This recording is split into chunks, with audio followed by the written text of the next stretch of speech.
Yeah, I got home. I gotta get these groceries put away and start my corn casserole. Yeah, I'm excited the kids are coming over and the grandkids, but they don't want me to use a whole stick of butter in my corn casserole, and the buttermilk brownies have 2 sticks of butter. I mean, what are they thinking? I know. Be healthy. Hey, wait. I'm gonna have to call you back. I think I left my phone at the store. Oh, check my car. Yeah.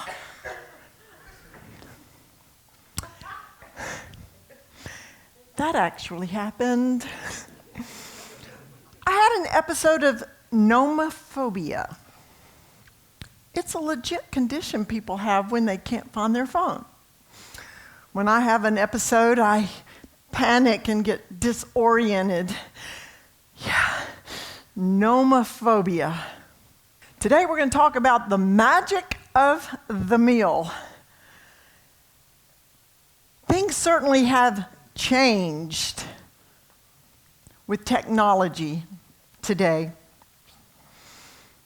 We have in our hands the ability to maximize the human experience, to connect. This is what comes to mind when you say Snapchat. You younger generation that use Snapchat, we would chat with Grandma on the porch while she snapped her beans. Real Snapchat. Things have changed since we snapped beans with Grandma and every recipe had a stick of butter in it. Family meals. Back when my generation overfed you and made you eat for the starving children on the other side of the world. Family meals. Yes. With the technology that we have today, you would think that we're more connected than ever, but we're disconnected. In the last 20 years, family meals have decreased by 33%. Fewer families are sitting at the table, talking face to face about the highs and lows of the day, the dreams of tomorrow, questions about life.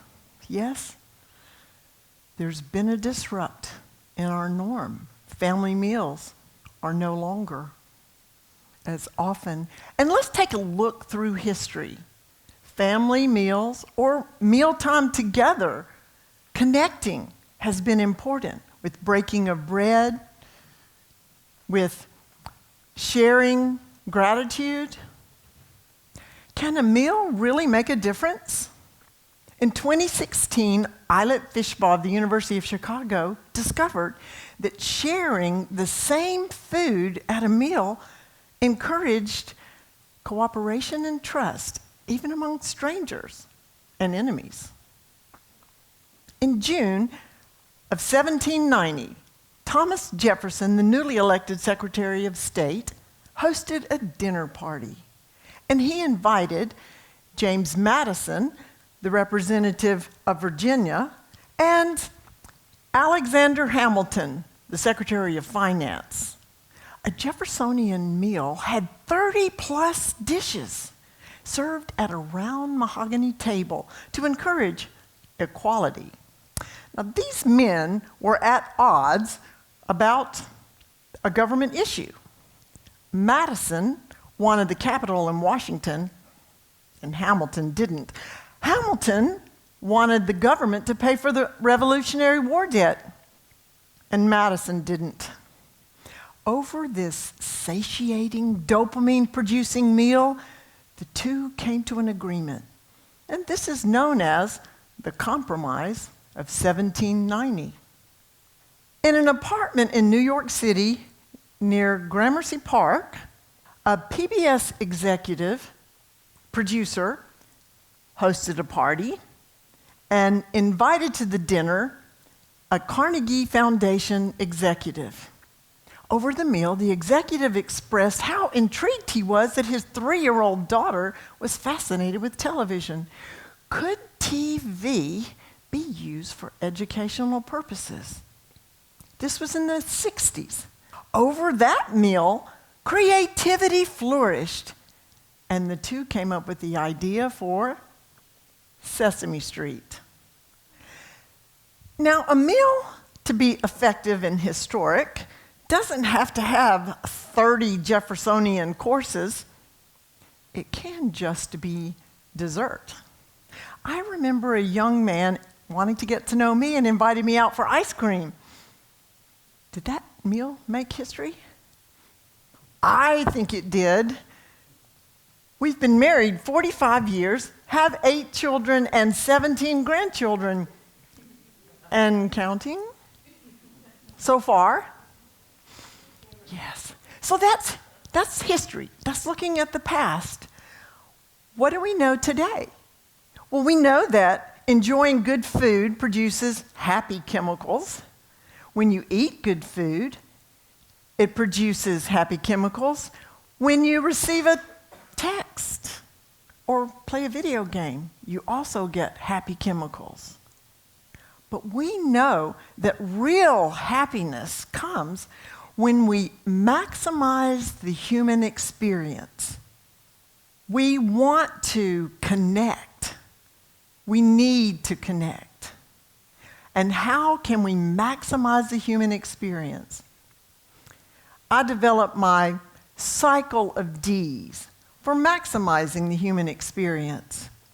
First, we have a disrupt. Our norm has changed. Then we decide what to do about it. If we move forward, we design a new action.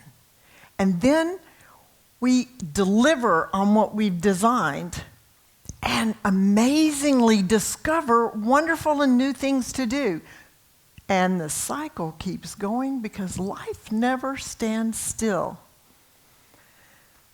In the instance of the meal, I realized I had a disrupt with the family meal.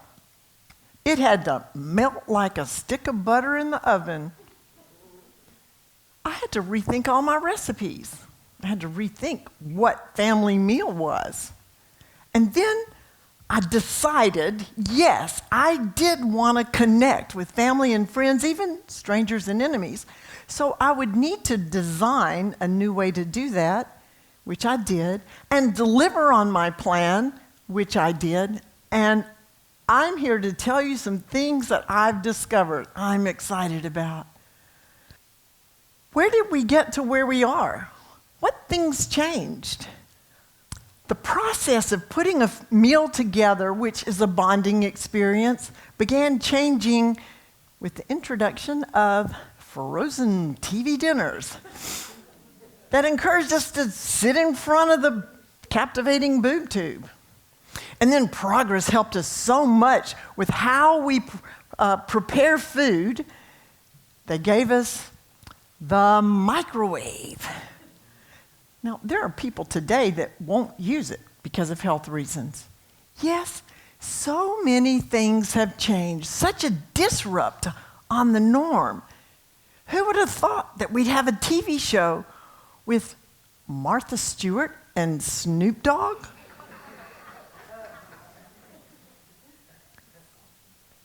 How else has progress helped us in the food industry? On any given day, 1/3 of American meals are fast food. 20% of American meals are eaten in the car. 65% of American workers eat lunch alone at their desk. Where's the magic? We've lost the magic of the meal. Is that a family meal? Is this? I know that my idea of a family meal is outdated. It needed to be transformed. And I know that statistics say that family meals are on the decrease. But I discovered there are people who are hungry, if you will, to be connected. They do value gathering around food having family meals. I asked the receptionist at my eye doctor. I asked the gym owner where I work out. I even walked up to 3-generation family at a restaurant. Are family meals important to you? I asked. All of them said yes. Dr. Ann Fischel, a family therapist, founder of Family Dinner Project, believes that family meals are important for connecting, for enjoyment, and for stability. Yes, family meals are important. So, back to the cycle of D's. If everybody thinks these are important, then what? Why aren't we having our magic in our meals? What can we do about this disrupt? Well, I discovered that how and where people eat has changed. People still do hunger to be connected, but it's different. I discovered 4 ways that the use of technology and the desire to be connected have come together in the middle and created 4 different opportunities, there's probably more, to bring the magic back. Pop-up restaurants. My son has a Japanese street food pop-up in Atlanta, Georgia. What a great combination of technology and site-prepared food and an opportunity to enjoy an event together with family and friends. It's so fun to watch him create, and the flavors are awesome. This could never have been possible before technology. And going out to eat has been on the rise since my mom used too much butter in the recipes. But according to USDA, that trend has leveled off, partly because of the expense, partly because people want to eat healthier. Some smart companies took advantage of that and created services. Our daughter gifted us with a few weeks of HelloFresh. The box of exact ingredients you need, the exact amount, and a simple recipe to follow comes right to your door. And it's perfect for people that don't have time to shop or extra money to spend on too much ingredients. It's exactly what you need. I never would have thought of putting kiwi in my pecani. That was a good tip. Have you heard of Eat With or Bon Appetit? People are hungry to connect, and they do want a home-cooked meal. This is like Airbnb for food. You want to have a home-cooked meal? Download the app, look for a host near you, and make a reservation, pay, and show up at their door at the time of your reservation. The thing I'm really excited about, this is international. So the next time we go to Paris and we want a home-cooked Parisian meal, pull up your Eat With and make a reservation. Isn't that awesome? This would not be possible without technology. I wanted to connect with my family. How can I use this to get my family together? It's very hard because my 8 children live in 6 cities in 5 states and 2 countries. Even here, we're missing 8 of us. We had to rent a retreat center for our Thanksgiving gathering. Mm-hmm. How can I get everybody together, or at least attempt to get everybody together? Using technology. We'll have a virtual family meal. I use Doodle to find out who is available when, and my Zoom account to be able to see everybody. First attempt, we had 50%. Second attempt, we had 6 out of 8. It was stateside for lunch, and Bosnia family had dinner, and 4 of us were eating. It was great to connect, and the cousins got to see each other. They never see each other much, and we got to talk, and nobody complained about too much butter. What is the magic? We're talking about the magic of the meal. The magic is maximizing the human experience.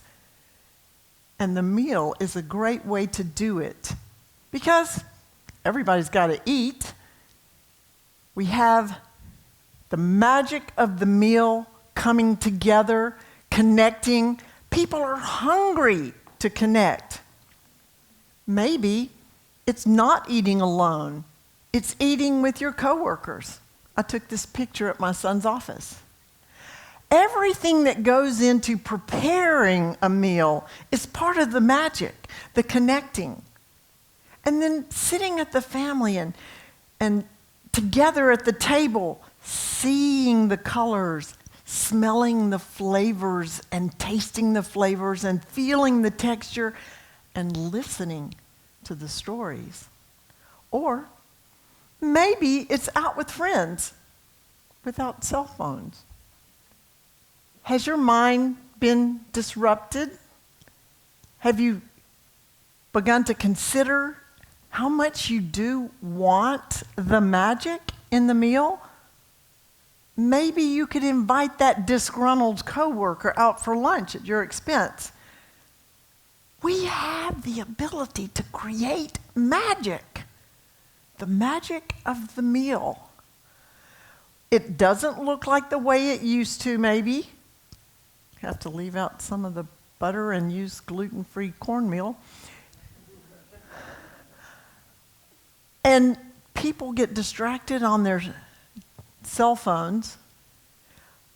But if we take the concept of the magic with the ability of technology and come together in the middle, we can create magic. Let's don't throw the bacon out with the bacon grease. Let's come together in the middle. Oh, speaking of the magic of the meal, I've got to get my corn casserole ready and my buttermilk brownies. Oh, I've already made 6 batches of buttermilk brownies because I know you're hungry. And if you look under your chair, there's a little lunch bag with the recipe for these wonderful buttermilk brownies and 2 little forks so you can find someone to share it with. There's also a call to action. See if you will step up and decide to take action and deliver on your call to action and discover new ways to have magic in your life. Yes, I know we are all hungering for connection. Let's create the magic in the meal.